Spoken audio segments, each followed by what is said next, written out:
Abran sus Biblias ahí en Santiago capítulo 5 y versículo 1 al 6 vamos a ver en esta mañana. En el capítulo 2, Santiago les había enseñado y advertido del peligro de la parcialidad entre el hacer excepción de personas entre un hombre pobre y un hombre rico, entre oprimir al que menos tiene y favorecer al que más tiene. De tal manera que en el capítulo 2, versículo 6, Santiago le dice: pero vosotros habéis afrentado al pobre. ¿No os oprimen los ricos y no son ellos los mismos que os arrastran a los tribunales? Así que Santiago ahora les recuerda lo que el Señor Jesús hizo en el templo. Lo que el Señor Jesús, entrando en el templo, 2 veces lo limpió, porque los que estaban ahí se estaban enriqueciendo, haciendo negocio sobre la necesidad espiritual que tenían las personas, especialmente los pobres, y se enriquecían a través del estado espiritual en el cual ellos llegaban. Así que en ese capítulo 5 estaremos viendo con más amplitud de lo que tocó Santiago en el capítulo 2. De hecho, Santiago en el capítulo 1, versículo 10, les dice a los ricos que fueran humildes. Pero algo de lo cual Santiago trata de darles a estos ricos es el mensaje de advertencia para esos creyentes que están dentro de la iglesia, que envidian a los ricos judíos, que son los que los emplean para sus trabajos. Y vamos a ver algo interesante en estos versículos del 1 al 6. Dice: vamos ahora, ricos, llorad y aullad por las miserias que os vendrán. Vuestras riquezas están podridas y vuestras ropas están comidas de polilla. Vuestro oro y plata están enmohecidos. Su moho testificará contra vosotros y devorará del todo vuestras carnes como fuego. Habéis acumulado tesoros para los días postreros. Y aquí clama el jornal de los obreros que han cosechado vuestras tierras, el cual por el engaño no les ha sido pagado por vosotros. Y los clamores de los que habían cegado han entrado en los oídos del Señor de los ejércitos. Habéis vivido en deleites sobre la tierra y sido disolutos. Habéis engordado vuestros corazones como en día de matanza. Habéis condenado y dado muerte al justo, y él no hace resistencia. Vean cómo comienza Santiago ese capítulo. Vamos ahora, ricos, llorad y aullad por las miserias que os vendrán. La riqueza, la palabra de Dios nos dice que la riqueza son una bendición de Dios cuando Dios las da, no cuando se arrebatan de los demás. De hecho, Proverbios 10:22 dice: la bendición de Jehová es la que enriquece y no añade tristeza con ella. Cuando Dios da bendiciones materialmente y financieramente, y Dios sigue siendo lo principal para aquellos a los cuales Dios bendice de esa manera, no habrá tristeza al tener esas riquezas materiales o financieras. Pero cuando las riquezas son vaciadas de la bendición de Dios, llegan los problemas acompañados en forma de envidia, de opresión, de robo, de injusticia y de muerte, como lo describe aquí en esos versículos que acabamos de leer. Pablo le escribe a Timoteo y le habla sobre el peligro de las riquezas. Dice: porque raíz de todos los males es el amor al dinero, el cual codiciando algunos se extraviaron de la fe y fueron traspasados de muchos dolores. Es interesante la manera en que lo describe Pablo a Timoteo en 1 Timoteo capítulo 6. Cómo la raíz de los males es el amor al dinero y cómo puede desviarnos de la fe en Cristo Jesús. Y es una advertencia para todos nosotros, sus hijos. Y cuando esto pasa, los que un día fueron o son siervos de Dios, los que un día son hijos de Dios y sirven a Dios, de alguna forma u otra, ahora sirven al dinero y entonces se hacen amigos del mundo y al hacerse amigos del mundo se constituyen enemigos de Dios, como lo habíamos visto en el capítulo 4. Aparentemente estos hombres ricos aquí mencionados no eran cristianos por la manera en que se dirige Santiago a ellos, pero eran opresores de los cristianos de su comunidad, como dice, vean el capítulo 2, versículo 6. Eran opresores de los mismos cristianos, de los pobres allí dentro de la iglesia naciente de Cristo Jesús en esa iglesia de Jerusalén. Los pobres eran opresionados por estas personas que tenían dinero y el dinero los hacía sentirse poderosos. Y cuando estos llegaban a la iglesia naciente de Cristo Jesús, hacían distinción entre los unos y los otros, los creyentes que estaban ahí. Lo habíamos visto en el capítulo 2. Y él, como apóstol del Señor, pronuncia juicio contra estos ricos de los cuales no podrán escapar. Jesús le dijo de esta manera cuando daba el sermón, dice, mas hay de vosotros ricos porque ya tenéis vuestro consuelo. Tenían todo en esta vida y las riquezas los hacían sentir consolados, los hacían sentir con seguridad. Por eso el Señor les escribe estas palabras. No creo que Dios se refiera a los verdaderos cristianos dentro de la iglesia de Cristo Jesús. Aunque pudiera, si verdaderamente hay opresión dentro de la posición que se tiene. Pero más bien aquellos que jugaban a ser cristianos, cuando todos los miraban y cuando nadie los miraba, sacaban lo que verdaderamente eran. Eran esas personas que por sus riquezas quizá habían tomado algún cargo dentro de la iglesia. Eran ricos. Era porque hacían que su dinero a través de lo que ellos tenían, pagaban lo más mínimo a los jornaleros. Algo parecido como lo que sucede hoy en día en nuestra sociedad. Pagaban pobremente a los que necesitaban y al pagar pobremente, al pagar lo más mínimo, ellos mismos se enriquecían. El versículo 2, vean lo que dice, vuestras riquezas están podridas y vuestras ropas están comidas de polilla.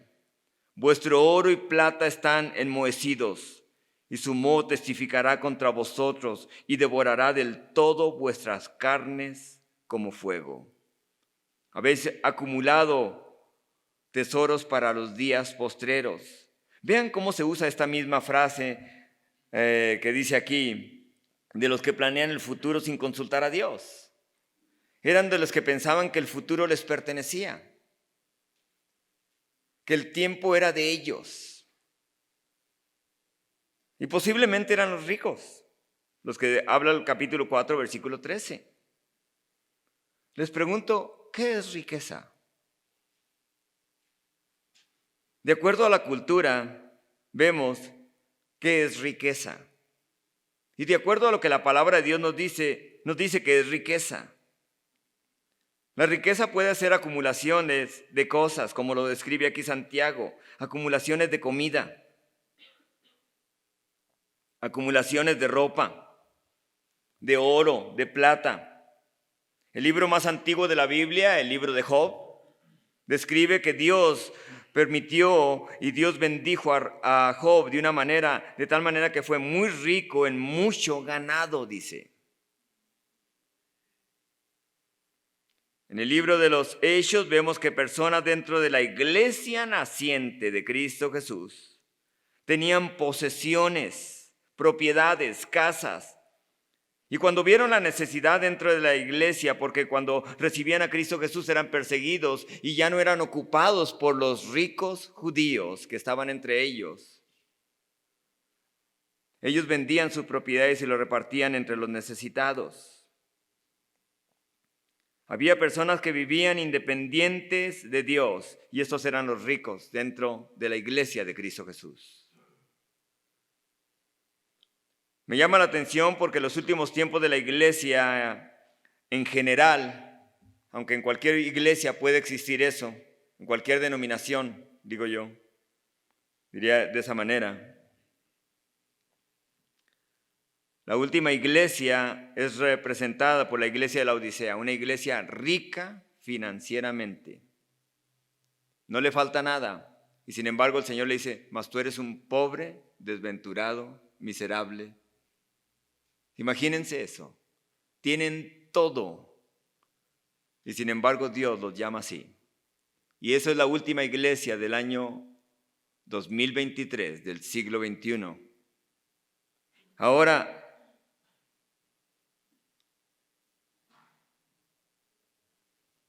el libro de los Hechos nos muestra cómo es que aún dentro de la iglesia, cuando miraban la necesidad, los hijos de Dios, ayudaban a que con las cosas que Dios les había confiado pudieran seguir ayudando a los más necesitados. Jesucristo dijo, pobres siempre tendrán entre ustedes. Siempre habrá entre ustedes. Ahora, y vemos que como Santiago reprende a los ricos porque permiten que sus riquezas se apolillen, se pudran en vez de compartir con los necesitados a su alrededor para ganarlos, y tan solo con el hecho de hacerlo, aunque no sean cristianos, los haría sentirse bien consigo mismos. Porque hay algo satisfactorio cuando se puede ayudar a alguien que tiene necesidad. Cuando se abre la mano y dice, voy a bendecir a esta persona. Ahora, la manera en que Dios ha diseñado todo, ha diseñado las temporadas de cultivo, de crecimiento en la misma naturaleza, de tal manera que produzcan nuevos frutos. Que produzcan nuevos frutos cada temporada, cada año, para que traiga nueva comida. Tanto para los seres humanos, tanto para nosotros como para los animales. Pero la naturaleza humana, ¿qué es? La naturaleza humana, por naturaleza, cuando no le damos el señorío al Señor, cuando no se da el señorío al Señor Jesucristo, se vuelve acumuladores, guardar, acaparadores, sin pensar en los demás. Y eso es lo que estos ricos estaban haciendo. Y cuando eso se hace, cuando alguien es guardador, acumulador, no dador, no compartidor, eso impide que se pueda hacer como Dios es y como Dios quiere que seamos. Por eso cada semana tenemos la oportunidad de obedecer a Dios según nos ha bendecido o no hacerlo. Cada una persona puede decir, no tengo que dar. Y acumular más. Vean lo que describe. Vuestras ropas, vean lo que dice allí el versículo. Vuestras riquezas están podridas, vuestras ropas están comidas ¿de qué? De polilla. En esos tiempos, la mayoría de las personas, escuchen esto, la mayoría de las personas tenían 2 o 3 cambios a lo más.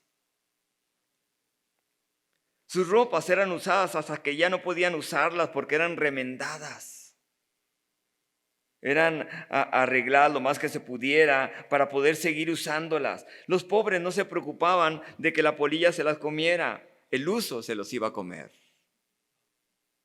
Pero los ricos sí.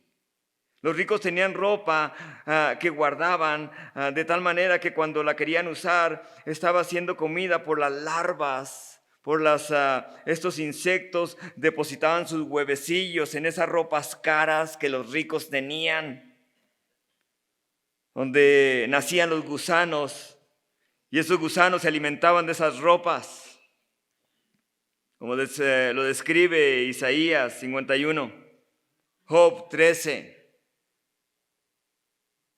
Es como cuando la esposa le dice al esposo, no tengo ropa. Y a lo mejor los esposos dicen, ¿no tienes ropa? Está todo el closet lleno. Lo que quiere decir es que no tiene ropa nueva. Pero cuando el esposo le dice no tengo ropa, no quiere decir que no tiene ropa nueva. Lo que quiere decir no tengo ropa limpia. Somos diferentes los hombres, los de las mujeres. Y así lo ha hecho Dios. Si les preguntara a cada uno de ustedes, ¿cuántos cambios de ropa tienen? ¿Me pudieran decir? ¿Me pudieran decir cuántos cambios de ropa tienen cada uno de ustedes? A lo mejor podrían decir, yo tengo 9, 8, 11, 20, 30 cambios de ropa. Y cuando van a la tienda, ¿qué es lo que hacen? Cuando van a la tienda y están ahí en la tienda y dicen, ¿quieren más ropa? ¿Quieren más ropa? Pablo, siendo usado por Dios, escribe lo siguiente a los ricos y les dice, a los ricos de este siglo, manda que no sean altivos, ni pongan la esperanza en las riquezas, los cuales son inciertas, sino en el Dios vivo que nos da todas las cosas en abundancia para que las disfrutemos.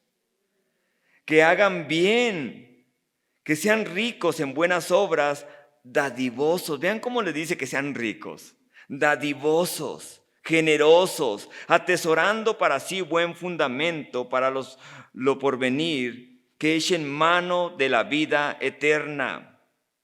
Por lo regular, los ricos son los más mezquinos con lo que tienen.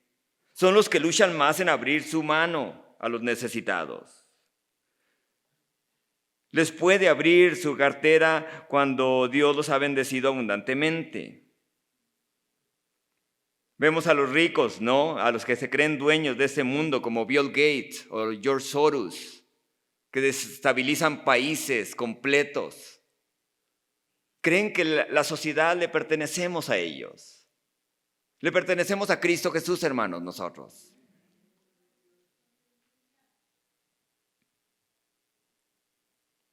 Vean lo que sigue diciendo. Vuestro oro y plata están enmohecidos.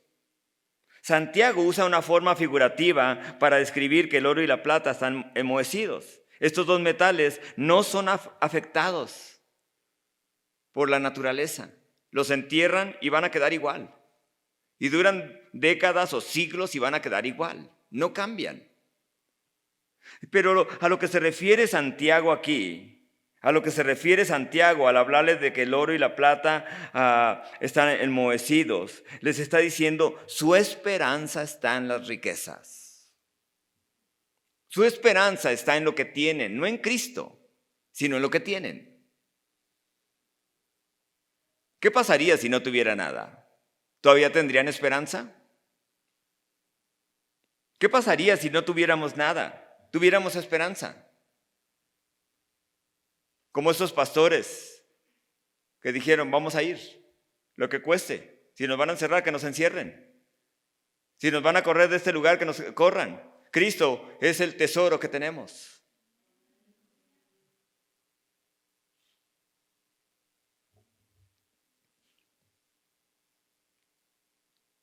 Santiago, al hablarles de su oro y su plata,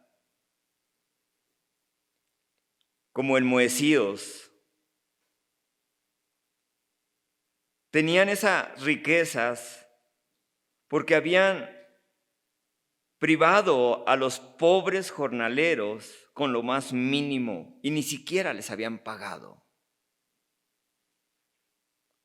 Dios les dio esta ley al pueblo de Israel, una ley que especificaba cómo deberían de ser con los pobres, aquellos que estuvieran bendecidos materialmente. En Levítico capítulo 19 les escribe y les dice, no oprimirás a tu prójimo ni le robarás. No se detendrá el trabajo del jornalero en tu casa hasta la mañana. En otras palabras, deberían de pagarle lo que él había trabajado por ese día. Isaías capítulo 10 escribe también, Dios les escribe, les dice: ay de los que dictan leyes injustas, prescriben tiranía para apartar del juicio a los pobres y para quitar el derecho a los afligidos de mi pueblo, para despojar a las viudas y robar a los huérfanos. ¿Y qué haréis en el día del castigo? ¿A quién os acogeréis para que os ayude cuando venga de lejos el asolamiento? ¿En dónde dejaréis vuestra gloria? Dios advierte de despojar a los más pobres. Esta palabra que les es dada a Israel fue para aquellos del pueblo de Dios que se aprovechaban del trabajo de quienes los servían.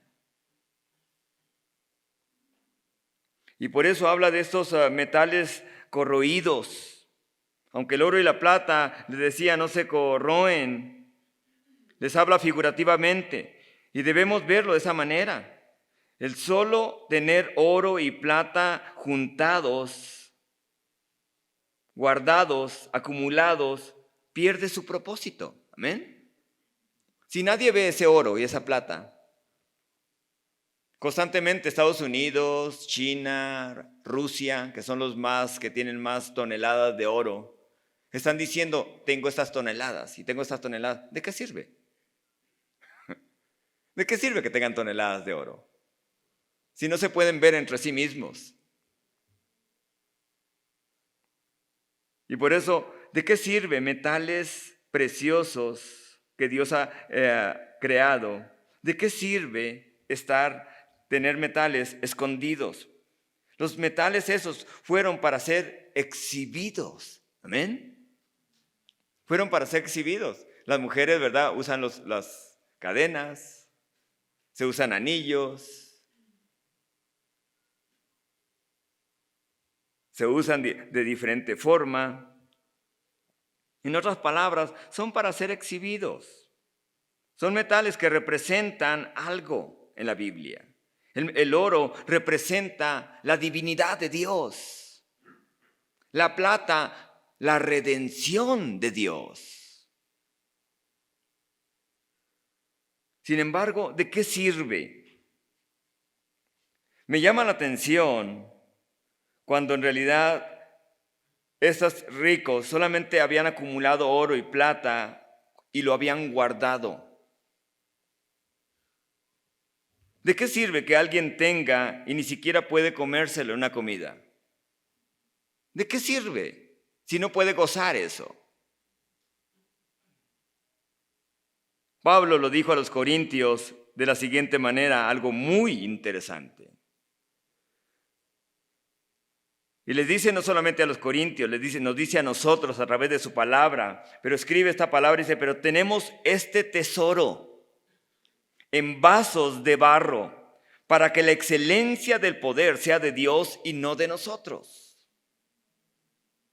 Un tesoro tenemos nosotros los hijos de Dios dentro de nosotros, dentro de esta vida. Un tesoro dentro de nuestros cuerpos, dentro de nuestro corazón. Pero ¿de qué sirve ese tesoro? ¿De qué sirve que ese tesoro esté allí dentro de nosotros si no se externaliza? Ese tesoro es Cristo Jesús. ¿De qué sirve si yo me avergüenzo de Cristo Jesús teniendo el tesoro más maravilloso del único Dios verdadero, del Creador del universo, si no externalizo, si alguien más no puede ver la divinidad de Cristo a través de mi vida? La santidad, la pureza, la entrega hacia Él. ¿De qué sirve un metal precioso escondido? ¿De qué sirve Cristo Jesús oculto en nuestras vidas? Pablo y Silas estaban encerrados en la cárcel y ahí estaban. Y los encerraron porque tenían a Cristo Jesús, porque predicaban a Cristo Jesús. De tal manera que en la medianoche dice que Pablo y Silas, estando encerrados allí, atados en el cepo, dice que empezaron a cantarle a Dios himnos. Y los presos los oían. Salió ese tesoro que tenían dentro. Y ese tesoro salió con poder de Dios. Tan maravilloso salió, dice que entonces sobrevino de repente un gran terremoto de tal manera que los cimientos de la cárcel se sacudían. Y al instante se abrieron las puertas y las cadenas de todos se soltaron. El tesoro había salido de ese barro, de esos vasos de barro, de esas vidas humanas, de esos 2 hombres que estaban ahí en la cárcel. A tal grado de que el resultado de ese tesoro dentro, dice que el carcelero recibió al Señor y le dijeron, ¿qué tengo que hacer para ser salvo? Le dijo el carcelero, cree en el Señor Jesucristo y serán salvos tú y toda tu casa. Y algo maravilloso, dice que enseguida Él le lavó las heridas a Silas y a Pablo. Y los llevó a su casa aquella noche. Y comió con ellos. Y se regocijó con toda su casa por haber creído en Dios. El tesoro había salido. Nosotros no solo son cosas materiales. Las cosas materiales pasan. Pero Cristo no. Y Dios nos ha confiado a Cristo Jesús. Dios nos ha confiado un tesoro divino, poderoso, único, más valioso que el oro y la plata. Y ese tesoro único es al que predicamos. Si escondemos ese tesoro en nuestras vidas, ¿qué efectividad tendrá ante el mundo? Sean jóvenes, sean adultos, sean parejas, ¿de qué sirve si no hablamos de Cristo?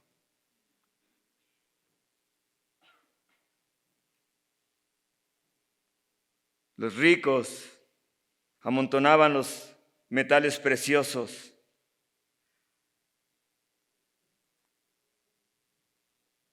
Y el reino de Dios decrecía.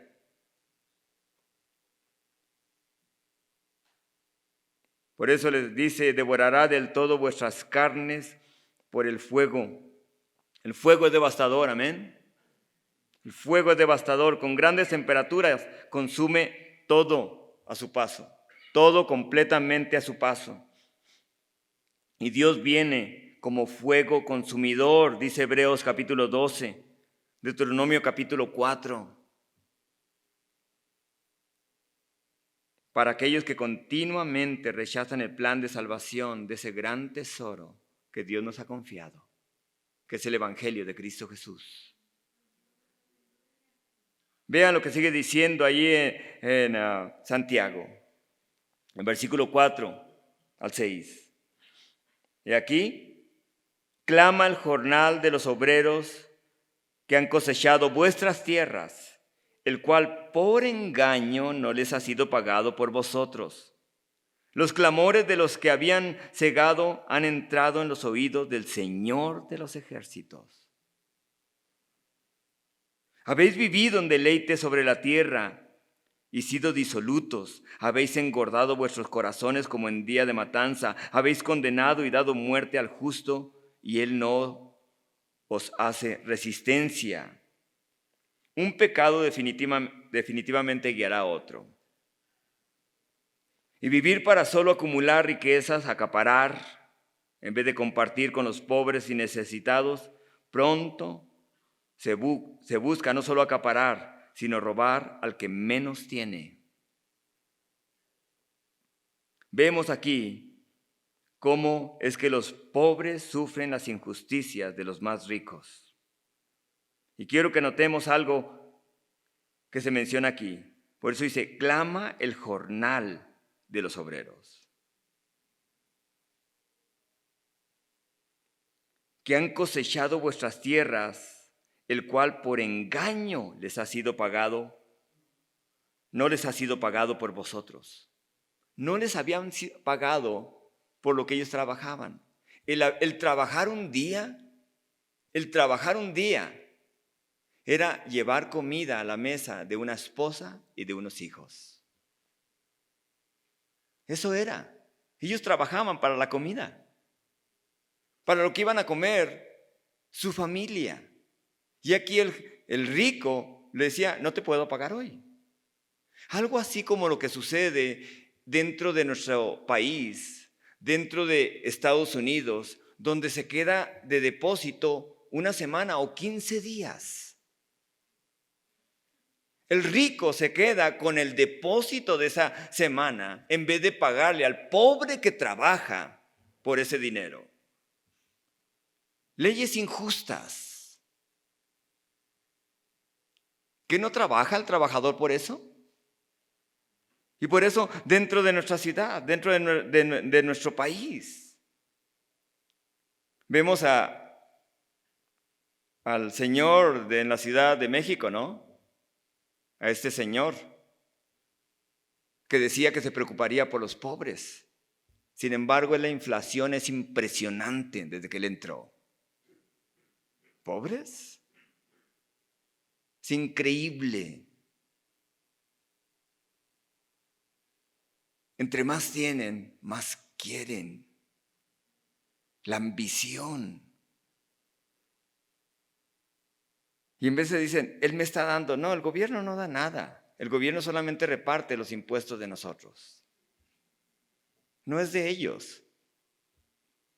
Es de la gente. Por eso les habla y les dice, vean, los pobres no han puesto resistencia.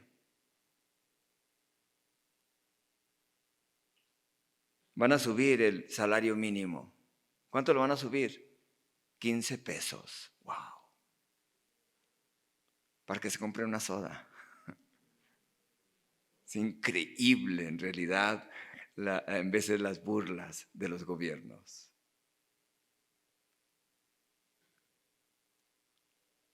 Vemos aquí los ricos. Los pobres sufren injusticia a manos de los ricos. Y quiero que noten eso. Clama el jornal, dice. Los obreros habían sido personas que habían llegado a un acuerdo con sus empleadores. Habían señalado el salario acordado que les sería pagado al final del día. Y la ley escrita daba a Moisés claramente lo que deberían de hacer en cuanto a los trabajadores. Levítico 19, Deuteronomio 24 lo dice. Las familias de esos trabajadores dependían de su trabajo diario. No pago significaba no comida sobre la mesa de una esposa e hijos.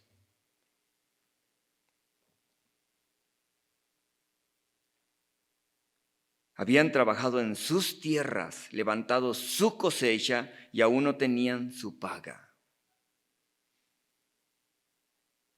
Algunos habían escogido personas como capataces para que cuidaran sus tierras y el tiempo de la cosecha.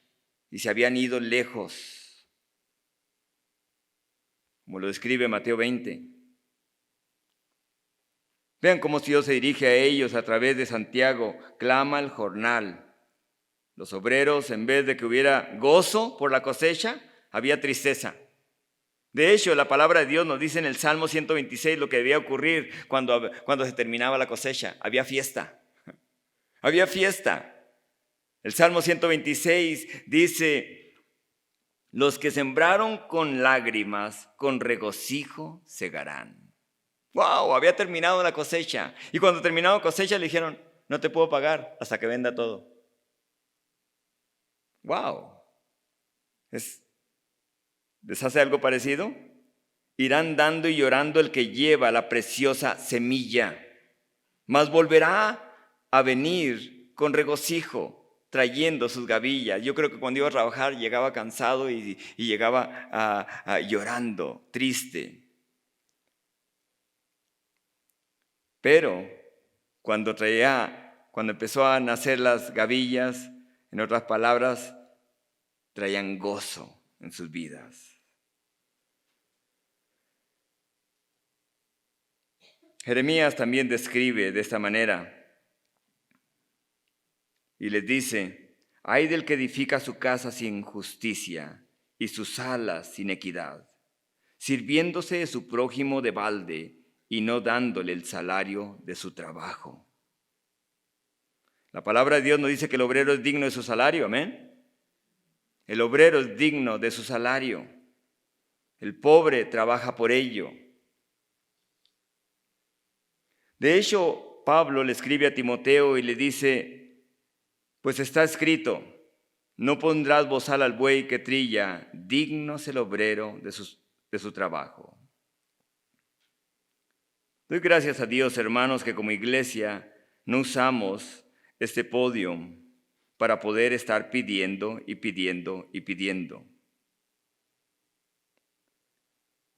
No queremos hacerlo. No lo vamos a hacer.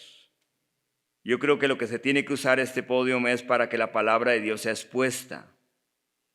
Sin embargo, algunos de ustedes se han privado de ser bendecidos por Dios. Dicen, no, gloria a Dios que en esa iglesia no se pide.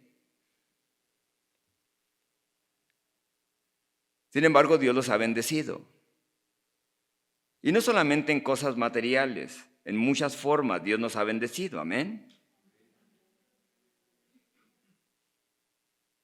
Así que esa iglesia, Capilla Puerta del Manzano, no lo usamos para estar pidiendo y pidiendo, como algunos lo han dicho, sino por lo contrario, es usado para glorificar a Dios, nuestro Cristo, y para enseñar la palabra de Dios. Y como dijo Pablo, puedo decirles estas palabras, porque no he rehuido de anunciaros todo el consejo de la palabra de Dios.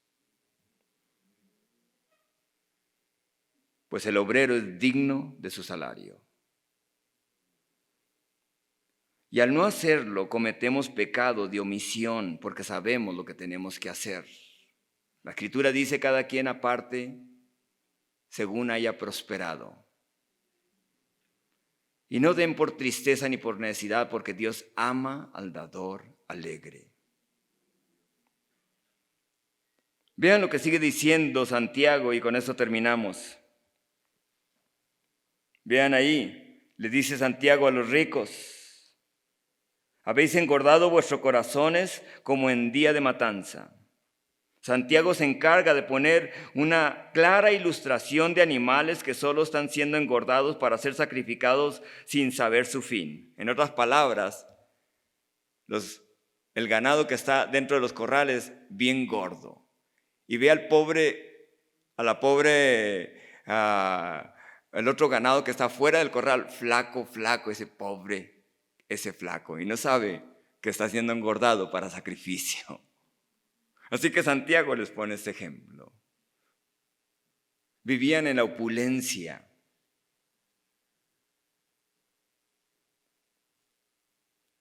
Hoy en día tenemos más oligarcas que ¿qué? Increíble.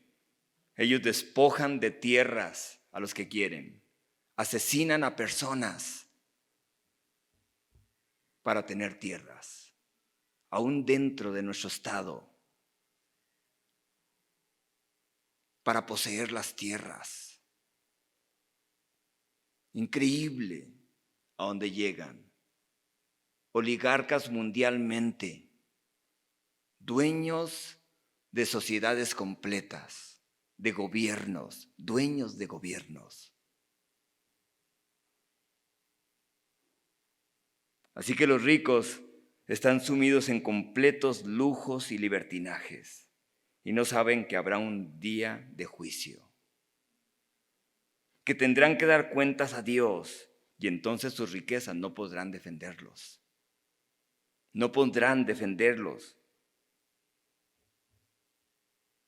Y lo que administraron, ¿para qué lo administraron? Su pecado de avaricia, de codicia, dio a luz el robo y ese pecado generó autoindulgencia, lo cual llevó a cometer muerte. Y aunque Santiago a lo mejor aquí diga, no quiere decir que es una muerte literal, literalmente no quiere decir que cometieron muerte. Pero llevaron a los tribunales a los pobres cuando los demandaron, y los pobres, el que tenía que estar trabajando para poder estar con su familia, ahora está dentro de los tribunales peleando que le paguen lo que trabajó.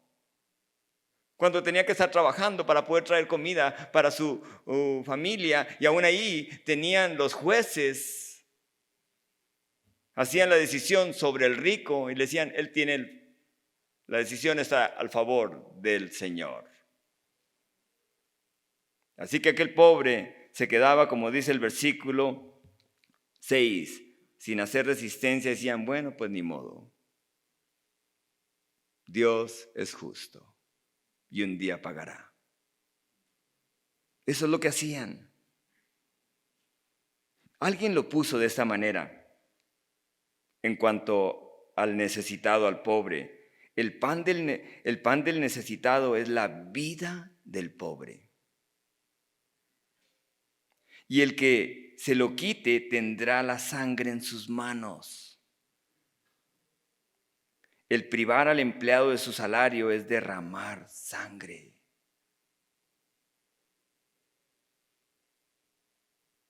Cuando Santiago dice a estos ricos que abusan del estado de las personas pobres, quizá la mayoría termina diciéndoles que han dado muerte al justo. ¿Cuál justo?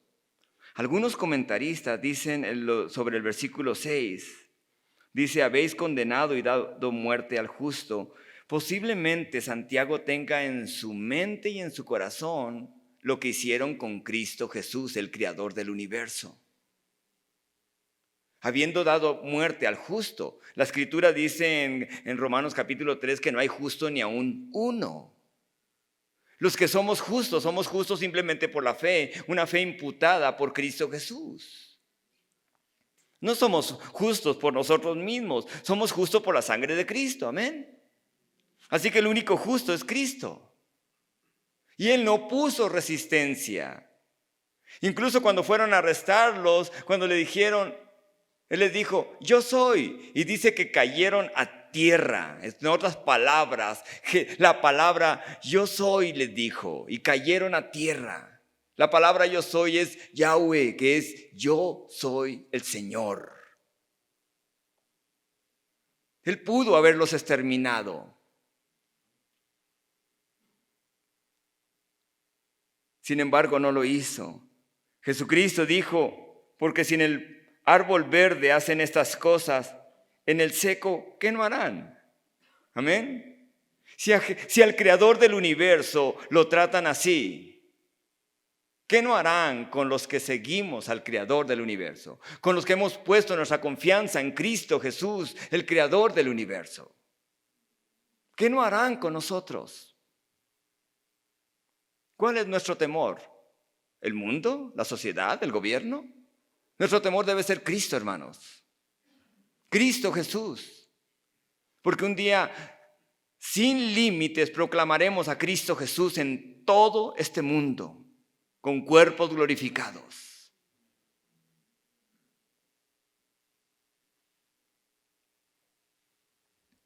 Quizá podemos decir, pastor, qué bueno. Qué bueno que no soy rico. Qué bueno que este pasaje solamente se refiere a personas ricas y no a mí. Podemos decir eso, ¿no? Escuchen esto y pongan atención. No se distraigan. Dios ha permitido que todos los que estamos aquí en esta mañana, escuchen esto. Dios ha permitido que todos los que estamos aquí en esta mañana hayamos sido enriquecidos por la gracia del Señor. Eso es lo que dice 1 Corintios capítulo 1. En Cristo Jesús han sido enriquecidos.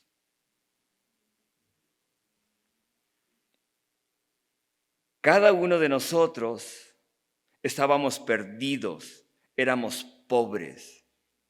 Y Jesucristo, dice, se hizo pobre para que nosotros fuéramos enriquecidos.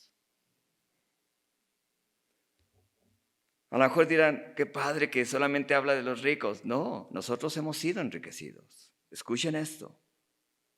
¿Qué estás haciendo como hijo de Dios con la riqueza que Dios te ha dado en Cristo Jesús por su gracia?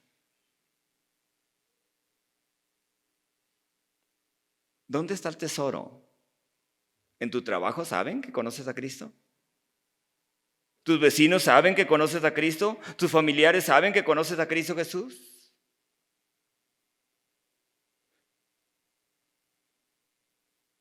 ¿Cómo ves a los demás hijos de Dios? ¿Cómo vemos a los demás hijos de Dios? Cuando los vemos y empezamos, en vez de dar la riqueza que es Cristo Jesús a través de su gracia, empezamos a ver las faltas y caemos con juicio contra ellos.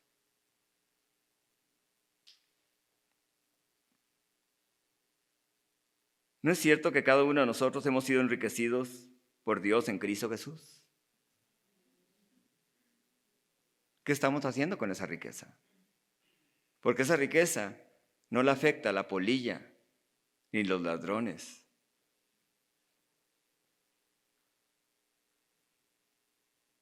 Él se hizo pobre por nosotros. Segunda de Corintios 8:9, y termino con esto. Porque ya conocéis la gracia de nuestro Señor Jesucristo, que por amor a vosotros se hizo pobre, siendo rico, para que vosotros con su pobreza fueses enriquecidos. Así que podemos decir los ricos, los oligarcas del mundo, ¿no? Y referirnos a ellos, pero no. Quiero que terminemos con esto. Somos ricos en Cristo Jesús. Tenemos mucho que compartir. Y dirá, pastor, yo no tengo nada. Además, no tengo ni un colchón, no tengo nada. Pero tiene a Cristo, hermanos, y usted es más rico que los que tienen muchas cosas. Es salvo en Cristo Jesús. ¿Quién le puede quitar su salvación que le ha sido dada por la gracia de Dios en Cristo Jesús? A tal grado que Pablo les dice, ¿quién nos apartará del amor de Dios? ¿Tribulación, angustia o persecución? ¿Quién nos apartará del amor de Dios? ¿Espada, cuchillo? ¿Ángeles, principados? Como está escrito, nada nos apartará del amor de Dios que es en Cristo Jesús. Es una riqueza maravillosa. ¿Quién nos quitará el gozo si nuestro gozo no depende de algo? Si tenemos eso algo, tenemos gozo o no tenemos gozo. Si tenemos eso, le damos gracias a Dios. Y si no lo tenemos, le damos gracias a Dios y nuestro gozo está en Cristo Jesús. Nuestra esperanza no la tenemos en cosas, está en Cristo Jesús, en que Él un día vendrá por nosotros.